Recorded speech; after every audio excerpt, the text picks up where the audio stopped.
Good evening. You're watching the Frum Broadcast Network. This is the FBN Nightly News at 11. Here is your host. Good evening. It's Monday, June 1st at 11 p.m. Eastern Time.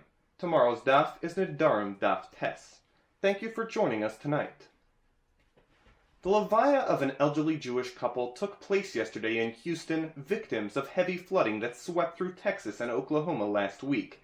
Jack and Shirley Alter died after the boat that came to rescue them from the flooding suffered engine failure and capsized. Both 87-year-old Jack Alter, a World War II veteran, and 85-year-old Shirley Alter were wearing life jackets when they were swept into the raging waters near the Brestwood Bridge.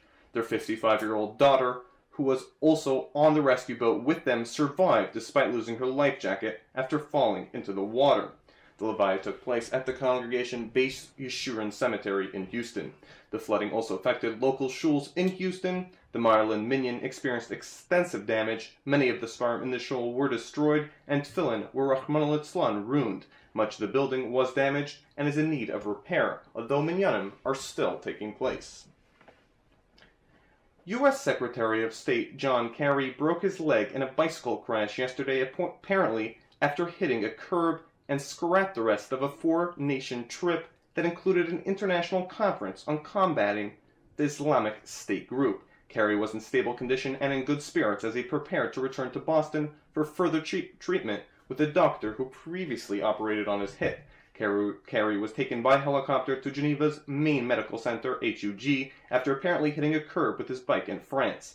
Paramedics and a physician were on the scene with his motorcade at the time and provided immediate attention. They quickly decided to order the 10-minute-long helicopter transport. The top U.S. diplomat had planned to travel later Sunday to Madrid for meetings with Spain's king and prime minister before spending 2 days in Paris for an international gathering to combat ISIS. He will participate in the Paris conference remotely. 4 children in Svastere found themselves trapped in an old safe they found in an abandoned area of a Tzfas industrial zone. Baruch Hashem, they remained conscious and alert as firefighters cut the safe to free them.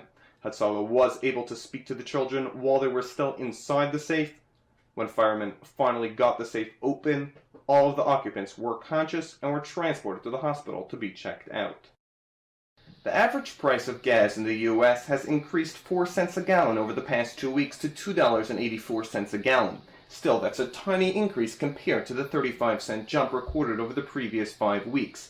The average national price for the mid-grade gas was $3.04, with premium going for $3.20. The highest price recorded in the continental United States was $3.83 in Los Angeles. The lowest was $3.26 in Tulsa, Oklahoma. Israel's defense minister said today that a Lebanese-Canadian man arrested in Cyprus after authorities found almost 2 tons of ammonium nitrate in his basement was part of a Hezbollah plot.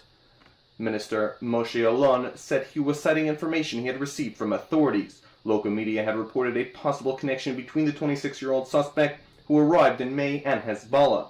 After the arrest on Wednesday, police declined comment on the case beyond saying they were investigating all possibilities. Speaking to reporters, Israeli Defense Minister Moshe Alon described the suspect's apartment as a hideout, which according to what they are saying was being used by Hezbollah's international terrorism network. Its last major security incident was a botched attack on the Israeli embassy in 1988, which killed 3 people. In 2013, a Swedish citizen of Lebanese descent was jailed in Cyprus on charges of plotting to attack Israeli tourists. A Brooklyn florist turned the tables on a would-be robber on Friday, disarming the armed gunman and holding him for police. The botched robbery took place on Erev Shabbos at approximately 5:30 p.m. when 33-year-old Keith Martin walked into the flower shop at 105 Avenue J near McDonald Avenue. The 44-year-old owner, Azriel, was a former member of a Special Forces unit in the Israeli Defense Force. Azriel never doubted his ability to take down the armed robber. The two struggled briefly inside the store, with Israel punching Martin in the face several times. Martin dropped his gun inside the store, and the confrontation continued outside on the street. Police said they received Martin's gun, a Heritage Rough Rider .22 caliber revolver, from a trash barrel. Martin, who had 3 prior sealed arrests, was charged with robbery, criminal possession of a weapon, menacing assault, and harassment. 3 days after the attempted robbery, Israel is grateful that didn't happen a week earlier. I'm glad he came after Shavuos because before Shavuos, there would have been 1 million people in the store. According to the LakewoodScoop.com, a Pushka thief was caught red-handed early this morning thanks to the Lakewood Civilian Safety Watch. With the recent rise in Pushka thefts, LCSW added extra patrols to check shuls in the Lakewood area. Sure enough, at about 1:30 a.m. this morning, a member patrolling a County Line Road shul spotted someone trying to gain entry to the shul. The LCSW member phoned police, and upon arrival, the suspect was seen coming out of the shul with a pushka he'd allegedly just stole. The suspect was subsequently arrested and taken into custody. Thanks for joining us here at the FBN Nightly News Roundup. Tune in for tomorrow's Roundup tomorrow at 11 p.m. Eastern Time.